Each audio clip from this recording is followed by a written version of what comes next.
Hello साथियों, भारतीय साक्ष्य अधिनियम 2023 में हम पढ़ रहे हैं धारा 60, जो कि भारतीय साक्ष्य अधिनियम 1872 की धारा 65 के समरूप है। अवस्थाएं जिनमें दस्तावेज के संबंध में द्वितीयक साक्ष्य दिया जा सकेगा। Case in which secondary evidence relating to documents may be given. इसके पहले हमने आपको प्राथमिक साक्ष्य के बारे में बताया है। प्राथमिक साक्ष्य यानी धारा 59 में हम आपको बता चुके हैं, दस्तावेज का प्राथमिक साक्ष्य द्वारा साबित किया जाना। Proof of documents by primary evidence. तो धारा 59 कहती है, क्या कहती है कि दस्तावेज की अंतर वस्तु को साबित करने का केवल एक ही तरीका है, वह है न्यायालय के समक्ष मूल दस्तावेज पेश करना। अगर न्यायालय में मूल दस्तावेज पेश कर दिया जाता है तो फिर किसी प्रकार की शंका बचती ही नहीं है। किंतु धारा 59 के साथ साथ यह भी अपवाद है कि, क्या अपवाद है कि निर्धारित करती है, धारा 59 के साथ साथ यह भी अपवाद के रूप में निर्धारित करती है कि धारा 60 में वर्णित यानी BSA 1872 की धारा 65 में वर्णित, क्या वर्णित मामलों में दस्तावेज की अंतर वस्तु या द्वितीयक साक्ष्य पेश किया जा सकता है।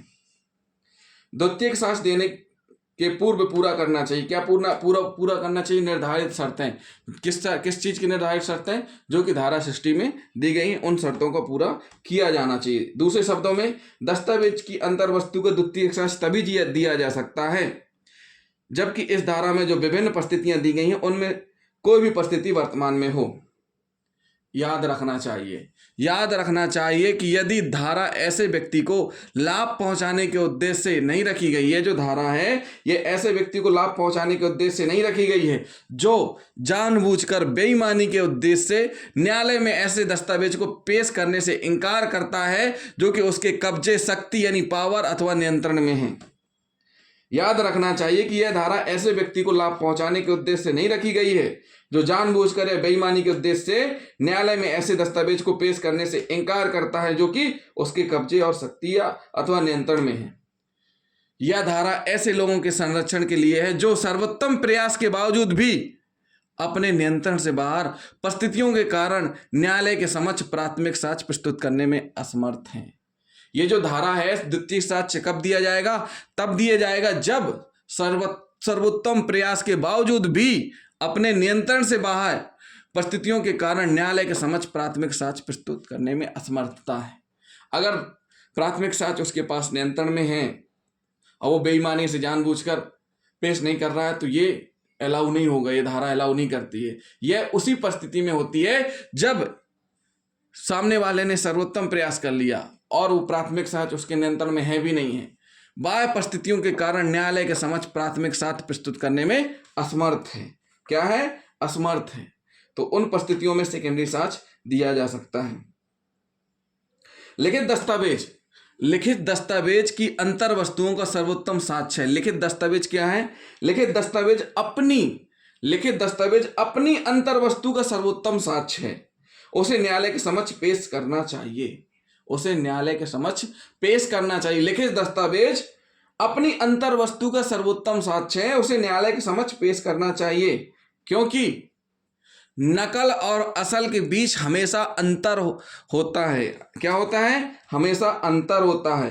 नकल और असल के बीच में क्या होता है? हमेशा अंतर होता है। और जब अंतर होता है तो फिर नकल जो होती है, नकल में गलतियां होने की संभावना हमेशा बनी रहती है। नकल और असल के बीच हमेशा अंतर होता है। कारण यह है कि प्रतिलिपिकार द्वारा नकल किए जाने की संभावना रहती है। कैसी नकल किए जाने की संभावना रहती है? गलत नकल किए जाने की संभावना रहती है। जो कॉपी पेस्ट करते हैं वो गलत करने की संभावना रहती है। असल मूल में हस्तलिपि के लक्षण इत्यादि शामिल होते हैं जो विपक्षी को यह देखने का मौका देते हैं कि दस्तावेज वास्तविक है अथवा जाली है। जो कि दस्तावेज वास्तविक है अथवा जाली है, ये देखने को मौका देते हैं। समानता दस्तावेज की अंतर वस्तु को स्वयं दस्तावेज को दाखिल करके साबित करना चाहिए। किंतु कभी कभी ऐसे मामले आते हैं जबकि किसी पक्षकार के लिए मूल दस्तावेज पेश करना असंभव हो जाता है। यदि ऐसे मामले में द्वितीयक साक्ष्य की अनुमति न दी जाए तो घोर अन्याय होने की संभावना रहती है।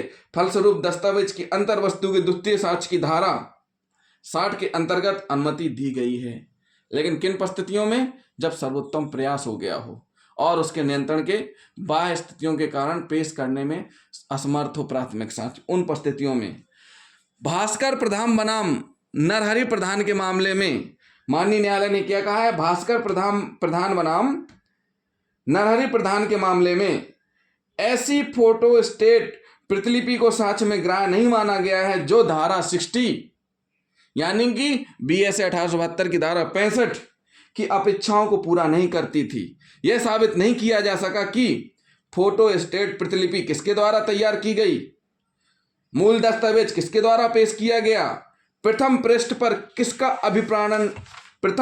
किसी का अभिप्राणन नहीं था आदि।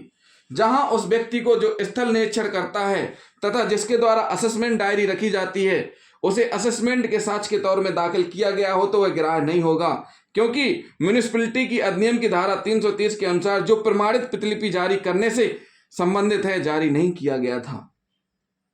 क्या नहीं था? जारी नहीं किया गया था।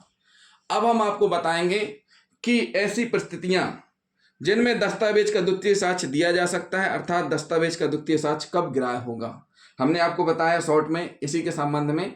अब हम पढ़ेंगे ए, धारा 60 का ए। क्या पढ़ेंगे? धारा 60 का ए क्या है? धारा 60 का ए, जबकि यह दर्शित कर दिया जाए या प्रतीत होता है कि मूल ऐसे व्यक्ति के कब्जे में है जो सक्तधीन है। इसका मतलब क्या हुआ? मूल विरोधी के कब्जे में है, मूल दस्तावेज के प्रतिपक्षी के कब्जे में होने पर इस खंड के अंतर्गत जब मूल दस्तावेज निम्न 3 प्रकार के विपक्षियों के कब्जे या शक्ति में हो तो द्वितीयक साक्ष्य दिया जा सकता है। कौन कौन से 3 वो हम आपको बताएंगे। पहला क्या कहता है? जिसके विरुद्ध दस्तावेज साबित किया जाना चाहा गया है, जिसके विरुद्ध उस दस्तावेज को सिद्ध किया जाना है। जब मूल दस्तावेज विरोधी के कब्जे या उस व्यक्ति की शक्ति के अधीन हो जिसके विरुद्ध उस दस्तावेज को सिद्ध किया जाना है। यह आवश्यक नहीं कि दस्तावेज वास्तविक कब्जे में हो, केवल इतना ही पर्याप्त है कि दस्तावेज उसकी शक्ति में हो। यह धारा यह नहीं चाहती कि समस्त मामलों में निश्चित रूप से साबित ही कर दिया जाए कि दस्तावेज विपक्षी के कब्जे या शक्ति में हो। इतना ही पर्याप्त है यदि साबित कर दिया जाए कि ऐसा मालूम पड़ता है कि उसकी शक्ति कब्जे में हो। मतलब ऐसा मालूम पड़ता है कि जो विपक्षी पार्टी है उसके कब्जे में ही है। क्या है? जब मूल दस्तावेज विरोधी के कब्जे में हो, जब विरोधी के कब्जे में हो, ये इतना ही साबित पर्याप्त है कि ऐसा मालूम पड़ता है कि उसी की शक्ति या कब्जे में हो, तो उस स्थिति में भी सेकेंडरी एविडेंस दिया जा सकता है।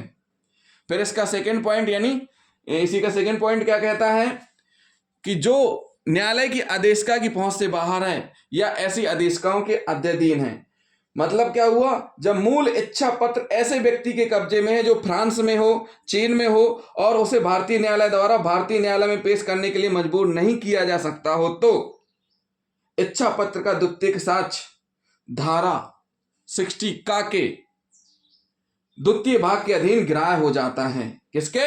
धारा 60 का के द्वितीय भाग के रूप में ग्राह्य हो जाता है। कब? क्यों? क्योंकि ऐसा व्यक्ति जिसके कब्जे में प्राइमरी सोर्स है वो फ्रांस में है या अदर देश में है जो भारतीय न्यायालय द्वारा भारतीय न्यायालय में पेश करने के लिए मजबूर नहीं किया जा सकता है, तो इच्छा पत्र का द्वितीयक साक्ष्य धारा 60 का के अंतर्गत ग्राह्य होगा।